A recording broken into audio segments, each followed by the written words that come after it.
Assalamualaikum warahmatullahi wabarakatuh. Selamat datang kawan-kawan semua di channel Riam Biru. Terima kasih banyak untuk kawan-kawan yang sudah berkenan hadir di channel ini. Dan pada kesempatan kali ini ada satu cerita datang dari Mbak Aryasih atau biasa dipanggil Mbak Asih di Probolinggo, Jawa Timur. Mbak Asih itu menceritakan tentang satu pengalaman horor yang pernah dialaminya, terutama oleh ibunya. Ya, ini keluarganya juga ikut mengalaminya. Dan kejadiannya itu udah lumayan cukup lama, sekitar tahun 80-an.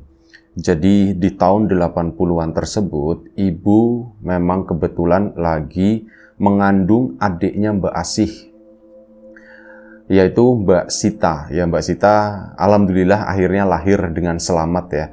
Tapi saat ibunya hamil tersebut diwarnai kejadian-kejadian yang aneh, kejadian-kejadian yang mengerikan lah kalau kata Mbak Asih. Kita mundur ke belakang di tahun 80-an. Tentu saja sangat berbeda dengan kondisi sekarang. Ya udah 40 tahun lebih lewat ya. Tahun 80-an itu di kampung-kampung nggak kayak sekarang. Kalau sekarang semua udah hampir terang, got di mana-mana gitu ya. Kalau dulu itu boro-boro gelap yang ada. Rumah pun belum semuanya dialiri listrik. Hanya beberapa, hanya rumah-rumah yang memang satu punya orang yang berlebih. Yang kedua itu biasanya rumah-rumah yang dekat memang sama instalasi listrik. Rumah-rumah yang di pinggir jalanan desa atau apa gitu ya. Untuk rumah-rumah yang agak sedikit ke belakang, itu ya belum ada akses ke sana. Nah, ini di tahun 80-an tersebut, keluarganya Mbak Asih memang di rumahnya belum mendapatkan listrik itu tadi. Jadi listrik itu masih nyalur sama tetangganya. Ya tentu saja pemakaian pun dibatasin. Nggak ada yang namanya TV kayak gitu tuh nggak punya sama sekali. Cuman ya alat elektronik itu kayak radio sama lampu-lampu begitu doang. Bener-bener kehidupan yang sangat sederhana ya. Nah, rumah itu kan memang dibangun sama bapak sama ibunya Mbak Asih itu dengan ya apa yang kita punya lah gitu ya. Apa yang kita punya kita mampunya bangun seperti itu. Akhirnya dibangunlah rumah tersebut. Rumah yang enggak terlalu besar, rumah kecil tapi memang sudah terbuat dari tembok. Yang namanya penerangan pun masih sangat terbatas karena itu tadi listriknya itu nyalur narik kabel yang lumayan cukup jauh dari tetangganya yang masih kerabat dan memang berbaik hati gitu ya. Di sana udah dipasang listrik, langsung datang ke rumah. Mas, sampean ini ndak mau nyalur listrik ndak, katanya begitu. Nyalur listrik, iya nyalur listrik. Soalnya kan sampean di sini gelap dan belum masuk ke sini tiangnya. Udah ndak apa-apa, mending daripada gelap-gelapan seperti itu, nyalur listrik aja. Akhirnya nyalur listrik ya tentu aja bapaknya Mbak Asih kan pasti tahu lah ngasih tambahan buat setoran bulanan semacam itu ya. Waktu pun berjalan, ibunya Mbak Asih tadi hamil lagi setelah dipasang listrik gitu ya, terus hamil lagi. Nah, di hamil kedua ini berarti hamilnya Mbak Sita ya, adiknya itu. Di awal-awal kehamilan yang Mbak Asih sendiri nggak terlalu mikirin waktu itu ya. Taunya cuma denger, Asih kamu nanti mau punya adik lagi, hanya sebatas itu. Dan akhirnya sudah. Waktu pun berjalan, awal-awal kehamilan itu semuanya baik-baik aja. Tapi setelah sekitar 7 bulan ibu hamil, disitulah keanehan mulai bermunculan waktu itu. Jadi di kehamilan yang 7 bulan itu, ibu sempat mengalami gak bisa jalan waktu itu. Bangun tidur, tiba-tiba mau turun dari kasur, mau turun ke bawah. Itu tuh ibu langsung manggil-manggil, Pak, gitu kan. Asih kesini, itu dipanggil. Kenapa Bu? Ibu kok gak ngerasain kaki, kata si ibu. Kok gak ngerasain kaki? Kenapa Bu? Ya, ibu sempat nggak bisa jalan waktu itu sekitar 5 atau 6 hari lah, nggak ada 1 minggu. Cuman ya itu lumayan merepotkan ya. Ini sebenarnya ada apa? Dan pada waktu itu juga yang namanya akses ke kesehatan itu masih jarang. Dan Lah, zaman segitu jarang orang ke dokter gitu ya. Kayak gitu ya udah dibiarin aja. Coba cari pengobatan alternatif. Bapak pun nelateni gitu ya. Nyabar-nyabari buat ngelatih ibu berjalan. Akhirnya itu alhamdulillah kakinya ibu itu kembali normal. Nah, keanehan selanjutnya setelah kehamilan 7 bulan tersebut, dan Mbak Asih sendiri tidak terlalu ingat tepatnya itu hari keberapanya gitu ya. Maksudnya waktu detailnya itu nggak ingat, cuman Mbak Asih itu ingat kejadian-kejadian doang. Setelah nggak lama setelah ibu nggak bisa berjalan tersebut, ibu itu mengalami sesuatu hal yang aneh lagi. Jadi, di kasurnya ibu, setiap pagi dibersihin sama ibu, itu selalu menemukan rambut. Rambutnya itu banyak dan awalnya ibu berpikir, oh rambutku tuh rontok. Orang dulu kan memang suka manjangin rambut ya, dan rambutnya ibunya Mbak Asih juga termasuk yang panjang. Kalau siang hari ya digelung, diikat-ikat semacam itu. Rambutnya itu panjang sampai ya hampir sampai ke pantat segitulah, sepunggung ke bawah gitu. Itu lumayan cukup panjang dan rambut yang ditemukan itu juga panjang. Nah, dari situ, dan rambut yang ditemukan itu lumayan cukup banyak, beberapa helai lah, nggak cuma 1-2, tapi lebih. Pokoknya saat diambil itu kerasa kelihatan. Ya satu mungkin karena panjang, jadi volumenya itu lebih kelihatan banyak ya, walaupun cuma beberapa helai. Tapi ya itu lumayan cukup mengganggu. Ngomong sama bapak, Pak, rambut ibu begini Pak, rontok Pak, gitu kan. Rontok kenapa Bu? Ya Mbak Asihnya juga mendengar waktu itu, rontok kenapa Bu? Ibu jarang sampoan kali, jarang keramas atau apa? Ya orang dulu ndak tahu ya, sering keramas atau ndak. Cuman kan kemungkinan ya keramasnya itu lebih jarang lah dari orang sekarang. Dan orang-orang dulu itu kemungkinan rambutnya itu juga lebih sehat gitu ya. Polusi juga nggak sebanyak kayak sekarang ini. Nah ya Mbak Asih nanya-nanya seperti itu, tapi menurut ibu kayaknya bukan deh gitu ya. Apa ini bawaan hamil atau bagaimana ya Pak ya? Kok setiap hari itu rontok? Adalah mungkin sekitar 4 hari ibu ngomongin masalah rambutnya yang rontok tersebut. Akhirnya ibu pun khawatir, Pak kalau kayak gini terus nanti bisa-bisa rambutku botak Pak gitu kan, kata ibu. Lah terus mau gimana Bu? Pak rambutnya tak potong aja bagaimana? Ya udah ndak apa-apa, tapi mau potong apa? Mau digundulin? Kata si ibu. Yo ndak lah, maksudnya dipendekin, kata ibu. Oh ya sudah kalau dipendekin. Nah Mbak Asih di sana sedih. Ibu rambutnya panjang begitu kok mau dipendekin gitu. Bayangannya Mbak Asih itu kayak dipotong kayak cowok, kayak potongannya bapak. Ternyata enggak, cuman dipotong sampai sebatas pundak lah waktu itu, dan yang motongin itu juga Mbak Asih. Akhirnya apa? Rambut ibu pun dipotong. Dan sebelum kita lebih jauh dalam cerita, mohon izin mau promo bawang gorengnya Wiji terlebih dahulu. Bawang goreng renyah, bawang goreng kualitas premium, tanpa campuran apapun. Jadi nggak ada tepung, nggak ada apa gitu ya. Untuk kawan-kawan kemarin yang sudah sempat memesan, terima kasih banyak. Untuk kawan-kawan yang belum sempat memesan, ditunggu pesanannya. Dan untuk kawan-kawan yang sudah mampir di channel Lapak Horor juga, terima kasih banyak atas dukungannya, atas supportnya. Kita lanjut lagi cerita dari Mbak Asih tadi. Nah, Mbak Asih yang motongin waktu itu siang-siang, Bu mau segimana, segini aja sih. Potongin, kretek gitu. Akhirnya pakai gunting dipotong lah. Dipotongnya pun di belakang rumah di sana ngadep ke arah kebun. Ya udah dipotong di situ krik. Udah selesai. Rambut itu pun akhirnya dipegang ya, disimpan, digantungin di kamar di sana. Banyak katanya yang seperti itu. Dipotong, digantungin di situ di kamar tersebut, dan itu adalah hal yang menyeramkan buat Mbak Asih yang waktu itu tuh masih kecil. Mbak Asih itu masih SD ya, tapi nggak disebutkan kelas berapa. Ya setiap masuk ke sana itu rambutnya ngegantung begini, serem ya Bu ya. Seorang cuman rambut gitu doang, kata si ibu. Nah akhirnya sudah, setelah dipotong itu kan harapannya rambut rontok itu ndak ada. Tapi ternyata di luar dugaan, malam-malam selanjutnya rambut rontok itu masih ada. Pas bersihin kasur, nyangkut di sapu lidi gitu yang buat ngebersihin, Loh kok masih ada rambut dan rambutnya itu banyak.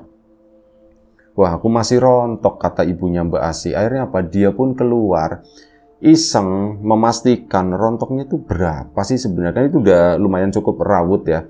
Itu dicoba ditarik-tarik sama ibunya Mbak Asih. Saat ditarik, yaitu tadi di luar dugaan, ternyata rambutnya itu lebih panjang dari kondisi rambut ibunya Mbak Asih yang waktu itu udah dipotong. Loh kok rambutnya lebih panjang? Si Asih sini. Bapak itu lagi pergi mencari nafkah. Si Asih sini. Ya Bu.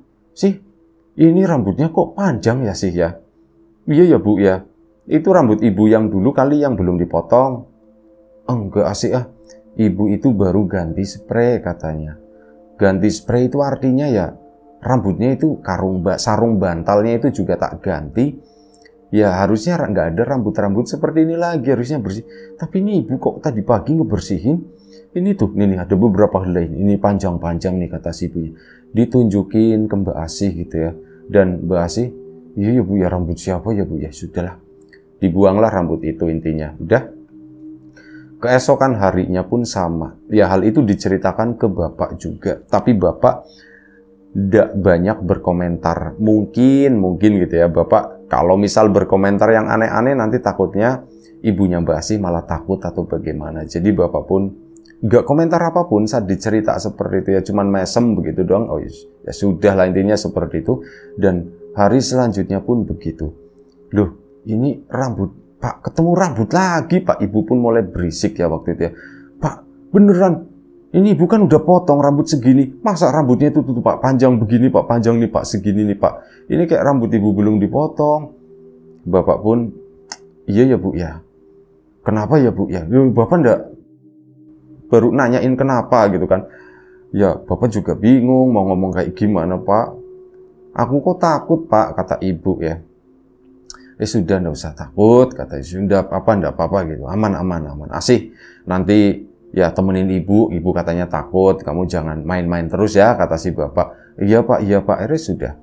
Waktu pun berjalan. Nah saat itu, ibu udah nggak berisik dan rambut itu pun udah mulai menghilang, udah nggak ada. Udah nggak ada, ibu mulai tenang, udah nggak terlalu banyak ngomongin ini itu. Nah, disitulah keanehan kedua. Ibu itu belakangan terlihat jadi pendiam. Bener-bener diam. Dan Mbak Asih misalkan malam hari ya, dia kan masih tidurnya itu bareng di situ. Karena rumahnya di kebun, kanan kirinya kebun, tetangganya itu jauh-jauh. Ibu lagi hamil, ya Mbak Asih tidak berani intinya tidur sendirian memang ada 2 kamar di situ ya. Memang satu itu rencananya memang buat Asih, cuman Mbak Asihnya sendiri belum berani. Akhirnya masih tidur sama orang tua di sana.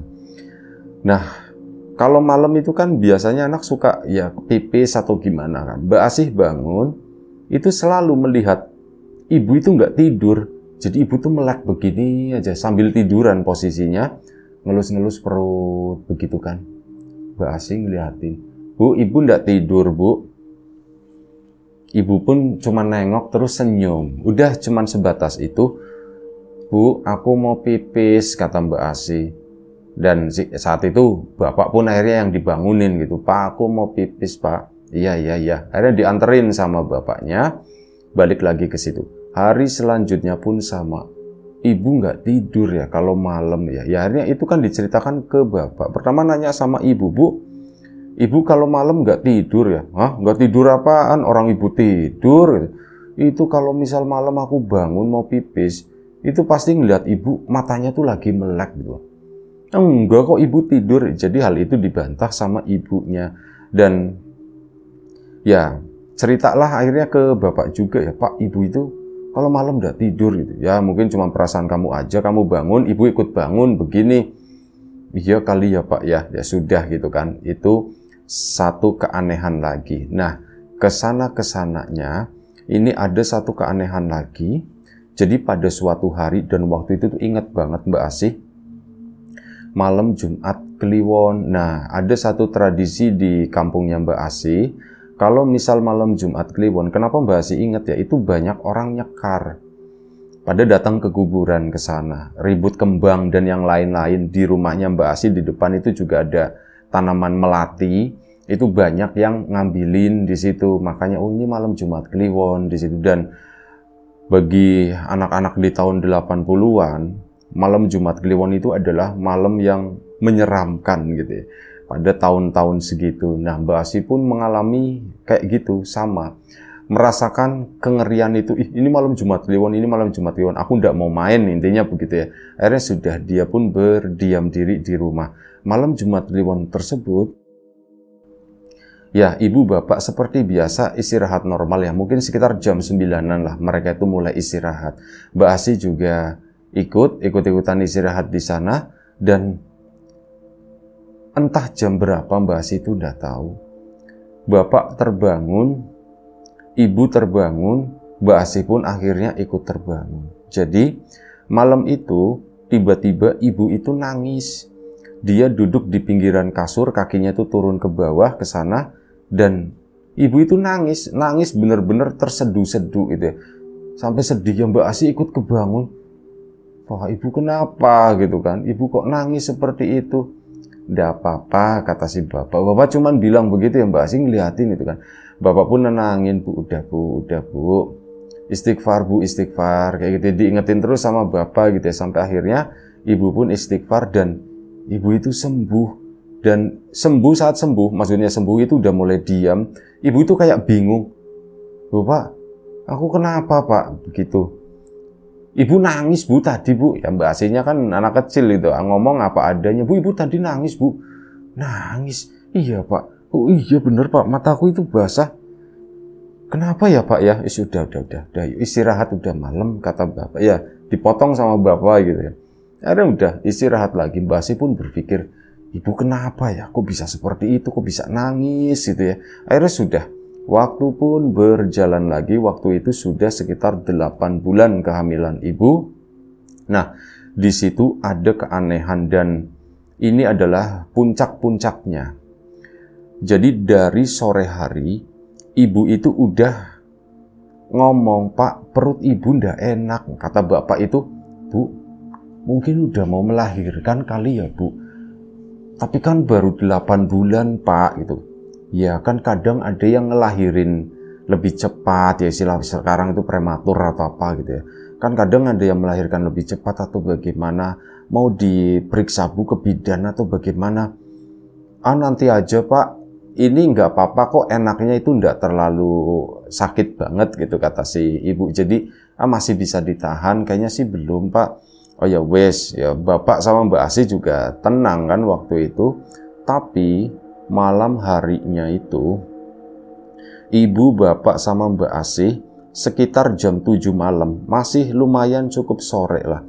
Ini mendengar ada suara orang lari-lari. Gedek-gedek kaki ya, dan ini beberapa orang, bukan cuma satu orang, itu lari ngelilingin rumahnya Mbak Asih. Mereka kan lagi berada di ruang tengah waktu itu ya. Pak, itu siapa ya? Kata bapak. Alah, itu anak main ini petak umpet, kata bapak itu begitu. Petak umpet Pak? Iya, itu main petak umpet. Dah nggak usah dipikirin, kamu nggak usah ikut, udah malam, kata si bapak. Ya gitu, muter-muter, tapi yang gak ada suara orang teriak-teriaknya atau apa gitu. Cuman suara orang lari, muter-muter rumahnya Mbak Asih, dan itu beberapa kali, nggak cuman sekali doang, kayak lari guduk terus, sampai akhirnya ya sudah, kata bapak, oh main rok umpet gitu, main rok umpet tuh main petak umpet. Akhirnya sudah, malam hari itu dari jam 7 ya. Makin malam, itu nggak tahu kenapa, Mbak Asih juga merasakan, tapi pada saat itu dia nggak bisa menjelaskan. Dia tidak bisa memahami apa yang terjadi. Di rumah itu tuh aneh. Banyak bunyi kreot. Ini semacam kayak rumah yang terbuat dari kayu. Misal goyang-goyang gitu. Itu bunyi kreot. Pak, bunyi apa itu ya Pak ya? Bapak juga nggak tahu katanya. Ya diperhatikan ini bukan lindu, ini bukan gempa atau apa gitu. Nggak ada yang bergerak sedikit pun. Ibu kan ngomong, lindu kali Pak. Bukan Bu, itu air nggak bergerak. Cuman ya gitu, kreat, kayak sesuatu yang bergoyang, sesuatu yang terbuat dari kayu. Sama-sama bingung, kok aneh, ngelihat muka bapak juga kayak bapak itu udah tenang gimana sih. Dan akhirnya apa? Yang dikorbanin Mbak Asih. Asih tidur, sana udah malam, padahal masih jam 8, setengah 9 ya. Akhirnya sudah, Mbak Asih pun ya nurut, tertidur, ditidurkan. Ibu juga ikut masuk ke kamar, bapak masuk ke kamar, istirahat semua intinya malam itu. Entah jam berapa, bapak itu ngebangunin Mbak Asih. Asih bangun, Asih bangun. Iya Pak, kenapa Pak? Ada apa Pak? Gitu kan, kata si Mbak Asih. Itu tiba-tiba mendengar suara brak, pintu itu kayak ditutup secara paksa, secara kenceng gitu. Brak, kenceng banget. Itu pintu depan. Pak, itu siapa Pak? Ibu mana? Gitu kan. Asih, kamu ikut bapak ya, katanya. Begitu, baru bangun tidur disuruh ikut, ya udah. Nah, anak kecil main lompat aja, srep. Itu sempet keseleo waktu itu Mbak Asihnya, tapi enggak apa-apa untungnya ya. Sakit-sakit, Pak kita mau kemana Pak, kita mau kemana? Ngejar ibumu, kata si bapak itu begitu, ngejar ibumu. Lupa ibu pergi kemana? Bapak juga enggak tahu, Keluarlah, akhirnya mereka dari rumah, bapak bawa santer, bawa sarung dan sebagainya. Asih kamu pakai sendal. Anak dulu Mbak Asih, itu mainnya tuh jarang pakai sendal. Ya sendal itu adalah sesuatu yang eksklusif gitu ya. Dan akhirnya apa? Nyari-nyari sendal dulu. Cepetan sih nyari sendal. Iya Pak, sebentar Pak, sebentar. Akhirnya dipakailah sendal tersebut. Keluarlah mereka malam itu. Bapak kayak bingung, senter-senter gitu ya. Dan akhirnya apa? Karena mungkin pertimbangan bapak ya, Mbak Asih itu masih kecil. Bapak itu butuh keliling kemana-mana nyari ibu. Mbak Asih pun nanya, Pak, ibu kemana Pak? Bapak juga ndak tahu, ibu itu lari, kata si bapak. Lari Pak? Iya ibu itu lari, bapak mau nyari ibu ini, bapak mau nyari ibu. Pak aku ikut. Nah begitu ngomong aku ikut, Asih kamu ndak usah ikut ya. Akhirnya apa? Kesana ke rumah tetangga, ngetok. Assalamualaikum, dibukain akhirnya.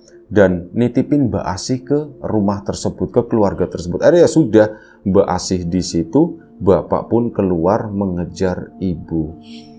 Gak tahu lagi apa yang terjadi. Mbak Asih pun ditanya sama tetangga, sih kenapa sih, ada apa? Kata si itu ya, orang tua tetangganya itu. Itu Wak, katanya ibu lari loh. Lari kemana? Bukannya ibumu lagi hamil, sebentar lagi mau ngelahirin. Itu dia mak, itu dia mak, aku juga ndak tahu. Orang aku tadi lagi tidur terus dibangunin dan ya katanya ibu itu lari. Ini bapak sekarang lagi mau nyari. Oh sudahlah, semoga cepat ketemu gitu kan. Akhirnya sudah. Di situ Mbak Asih pun, udah sini kamu tiduran sini, kalau masih ngantuk tidur aja dulu, kata si tetangga tadi. Mbak Asih pun akhirnya tertidur. Nah ketemu Mbak Asih jamnya sendiri nggak tahu ya waktu itu tuh jam berapa, dia tuh nggak ingat sama sekali. Cuman mungkin kisaran itu antara jam 2 atau jam setengah 3 pagi, mungkin jam segitu. Melihat dari dingin-dinginnya sama basah-basahnya udara gitu, kata Mbak Asih itu. Oh dulu kejadiannya mungkin jam segini nih, soalnya ini udaranya tuh mirip gitu, kata Mbak Asih. Bapak pulang, Mbak Asih itu dipanggil bapak pun sama beberapa warga. Akhirnya apa? Mbak Asih pun pulang, dibawa pulang ke rumah ke situ kan. Mbak Asihnya ya karena rame akhirnya nggak ngantuk lagi mendengarkan cerita. Dan waktu itu ibu lagi dimandiin di belakang sama tetangga, sama ibu-ibu yang lain, pakai air anget ya. Dan ya Mbak Asih sempat ngelongok ke belakang situ. Ibu bajunya itu lagi dibuka, jadi baju ibu tuh kotor ya, mungkin entah jatuh, entah habis pergi kemana, terus akhirnya jerempet sesuatu yang kotor, bajunya itu jadi kotor. Dan di situ dimandikan sama itu tadi tetangga-tetangga yang ibu-ibu. Mbak Asih nggak tahu apa yang sebenarnya terjadi. Pak, ada apa Pak? Nanya gitu kan. Bapak pun cerita tapi secara garis besar doang. Dan malam itu ibu pun selesai dimandikan. Ibu udah kembali cantik, udah kembali bersih. Tapi memang muka ibu itu agak sedikit pucat. Ya di situ sedih ya. Dan ngelihat Mbak Asih itu kayak gimana ya. Mbak Asi itu ngegambarinya ibu tuh kayak lagi sedih banget atau apa. Jadi mukanya itu meskipun tersenyum, tapi nggak tahu ini kok ibu kayak lagi bersedih, lagi ada beban, lagi ada sesuatu yang dipikirkan, tapi Mbak Asi nggak tahu itu apa. Dan singkat cerita, warga pun sudah mengembalikan, sudah masrahin ke bapak. Jadi mereka pun akhirnya pada pulang lagi. Nah, Mbak Asi itu nggak tidur sama bapak, sama ibu. Ibu pun cuman diem aja gitu ya. Pak, ibu minta maaf ya, hanya bilang seperti itu. Iya bu, nggak apa-apa bu. Ibu bener-bener nggak tahu soalnya. Bener-bener nggak tahu. Ibu tuh nggak ingat apa-apa. Iya bu, nggak apa-apa, kata bapak dengan sabarnya ya. Sampai akhirnya ya Mbak Asi nanya lagi, Pak, sebenarnya apa sih yang terjadi? Nah, ini bapak pun jawab, Asi, untuk tahu apa yang terjadi, ya mestinya ibu yang cerita, katanya begitu kan. Tapi ibu belum siap, kata si bapak. Dan akhirnya, ya sudah, nanti ya ceritanya besok pagi aja kalau udah terang, kata si bapak. Loh Pak, tapi aku pengen denger Pak, ibu ketemunya di mana gitu ya. Ibu itu ketemunya di dalam sumur, kata si itu. Begitu ngomong di dalam sumur, ya Mbak Asi itu langsung merinding. Pak, emang ibu jatuh ke sumur gitu kan. Ibu ketawa mendengar itu, ketawa tipis cuman begitu doang ya. Mbak Asi kan ibu kok ketawa gitu. Tapi kata bapak udah yuk kamu tidur dulu. Akhirnya tidurlah si Mbak Asi. Dan kali ini tidur di pangkuan ibunya. Ibunya pun megangin kepala, megangin ngelus pundaknya, megang pipinya. Tangan ibu itu dingin banget. Tapi ya wis nggak apa-apa gitu kan. Mbak Asi pun akhirnya tertidur ya di kaki ibunya gitu.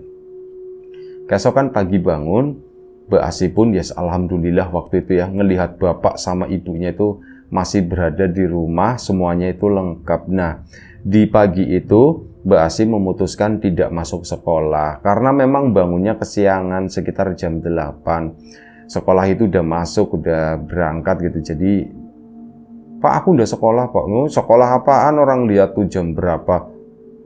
Jam berapa itu Pak? Mbak Asi belum tahu jam. Cuman ya jam-jam itu tuh perkiraan dari kok suruh lihat sendiri itu jam berapa sih Pak? Di angka 8 ya Pak. Jam 8 ya Pak ya. Iya, sekarang udah jam 8. Kamu itu udah terlambat. Jadi udah enggak apa-apa, hari ini kamu libur dulu. Nah, pagi itulah Mbak Asi dapat cerita semuanya dari ibu bapaknya. Mbak Asi itu nanya, ya sebenarnya bapak sama ibu itu enggak ngobrol, nggak menceritakan secara spesifik ke Mbak Asi. Mereka tuh ngobrol. Dari obrolan tersebut Mbak Asi itu nangkep kejadian yang sebenarnya itu seperti apa. Bapak malam itu keluar kan bawa Mbak Asi itu dititipkan ke tetangga sana. Bapak pun melanjutkan ke sana berburu ibu. Ibu itu di mana? Aku itu nyari, tak cariin beneran loh. Sendirian waktu itu. Ini kemana sih ya, udah tak senterin, kemana sih ini, kemana. Serepet ngelihat kamu itu lari, itu kesana kamu lari loh bu. Masa sih Pak aku bisa lari? Iya beneran, kamu itu lari, nggak jalan kaki. Udah tak kejar kesana kan, terus kejar terus terang bapak nggak berani katanya waktu itu. Bapak itu agak takut juga soalnya kamu masuk ke kebun-kebun sana. Udah bapak akhirnya terpaksa minta tolong tetangga gitu. Tak bangunin beberapa rumah, minta tolong. Istri saya hilang gitu. Istri saya tuh hilang. Loh, hilang kemana mas? Gak tahu, dia itu lari. Loh, bukannya istri sampean lagi hamil gede begitu bisa lari mas? Orang lari kata situ. Ya udah deh cari. Woi cari.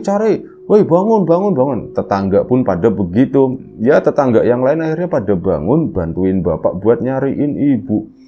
Disebarlah bu, kita itu masuki kebun itu di sweeping gitu ya.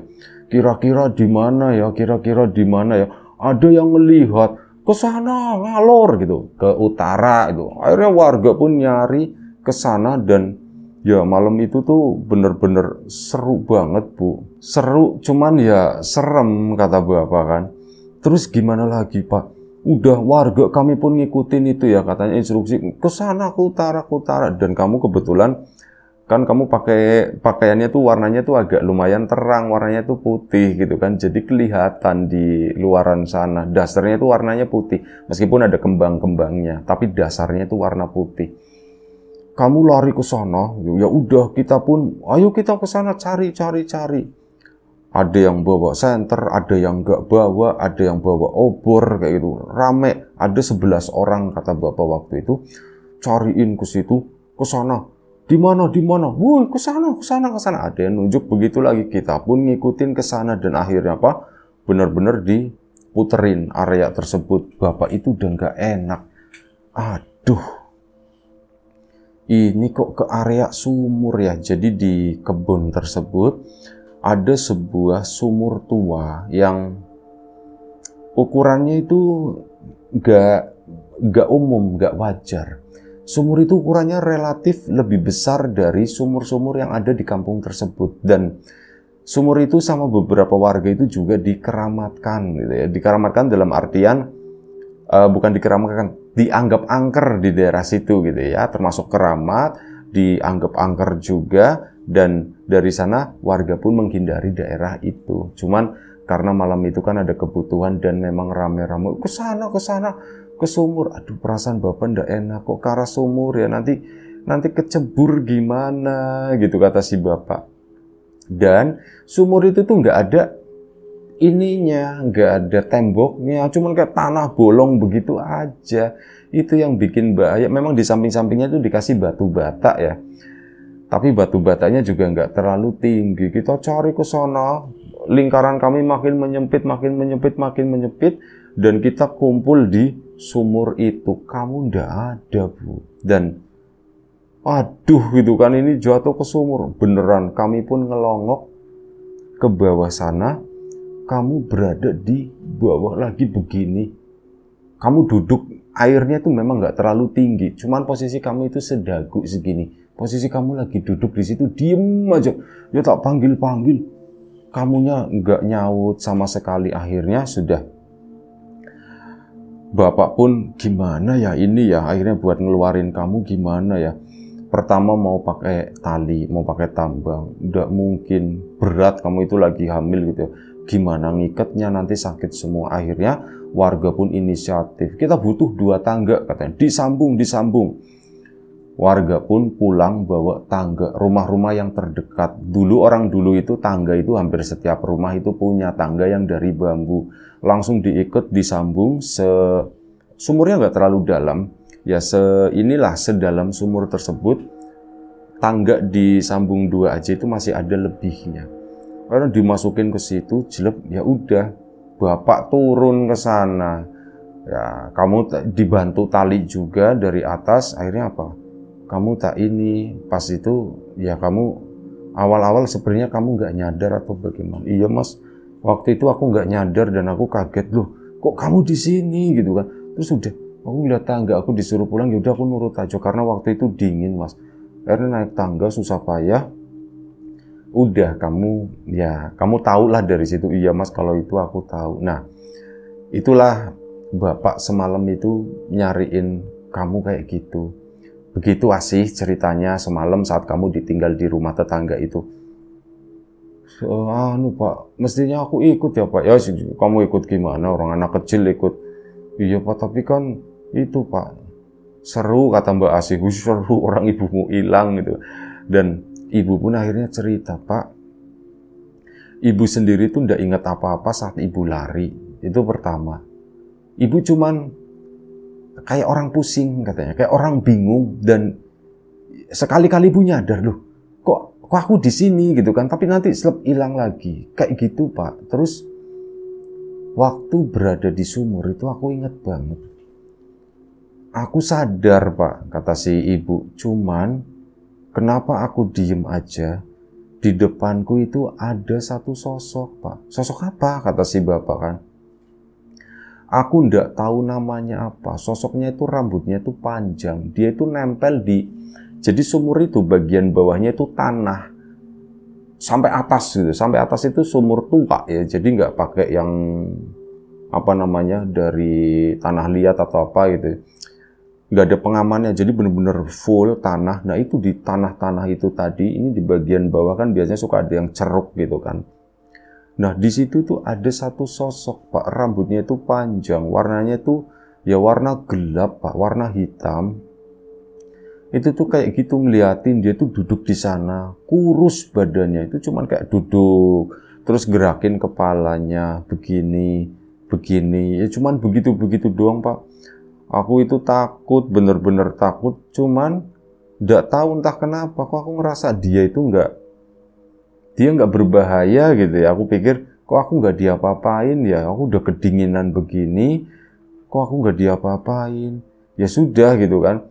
Aku diem aja di situ sampai aku nggak nyadar kalau ternyata bapak datang ke situ. Nah, udah diselamatkan. Itu versinya ibu. Nah, yang jadi pertanyaan itu, tanda tanya itu, kenapa hal itu bisa terjadi? Nah, di sana ibu pun menceritakan. Jadi begini, Pak. Waktu entah kapan ya. Jadi mungkin ibu itu hamil 5 atau 6 bulan dulu. Ibu itu pernah ke pasar. Ya, karena aktivitas ibu sewaktu hamilnya belum gede banget itu ke pasar. Nah, saat pulang dari pasar itu, ada seseorang yang nanya sama ibu, Mbak, nuwun sewu, mau nanya rumahnya Ibu Marti di mana ya gitu, nanya seperti itu. Oh, rumahnya Ibu Marti. Rumahnya Ibu Marti di sebelah sana, Mbak gitu. Oh, sebelah sana. Kalau ibu ini di mana ya? Aduh, nanya nama yang kedua, itu ibu ndak tahu. Wah, nggak tahu, ndak kenal saya. Ya udah, Mbak, anterin saya, katanya begitu. Anterin kemana, Mbak? Ke rumahnya Bu Marti. Iya, tolong anterin ke rumahnya Bu Marti. Akhirnya sudah dianterin ke situ kan. Ya sudah, mari. Mbak, lewatnya sini aja. Dia tuh minta nunjukin jalan di situ kan. Akhirnya sudah masuk ke ngikutin, malah bukannya nganterin nunjukin jalan, ibu malah nganterin si perempuan tadi. Diunyuk-unyuk masuk ke situ, masuk ke kebonan tadi. Loh, kok ini ke sumur, Mbak? Nggak apa-apa, saya sampai sini aja. Loh, Mbak nggak jadi ke itu, nggak jadi ke rumahnya Bu Marti. Nggak usah, saya kesini aja. Saya sebenarnya lagi nyari sumur ini, kata si.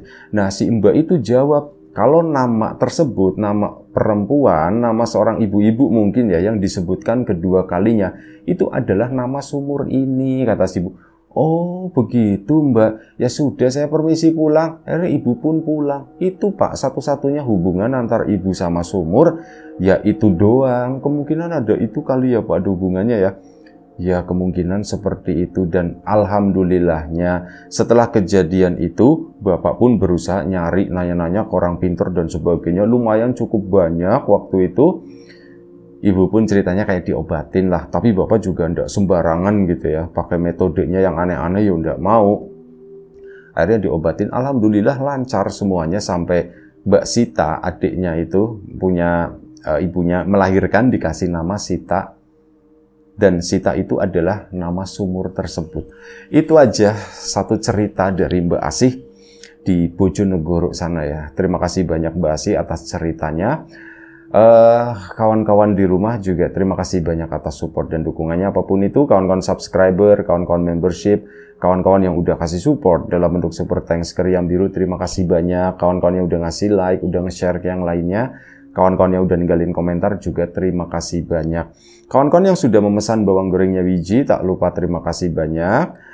Kawan-kawan yang belum memesan, ditunggu pesanannya. Yang sudah mampir di channel Lapak Horor juga tentu saja terima kasih banyak.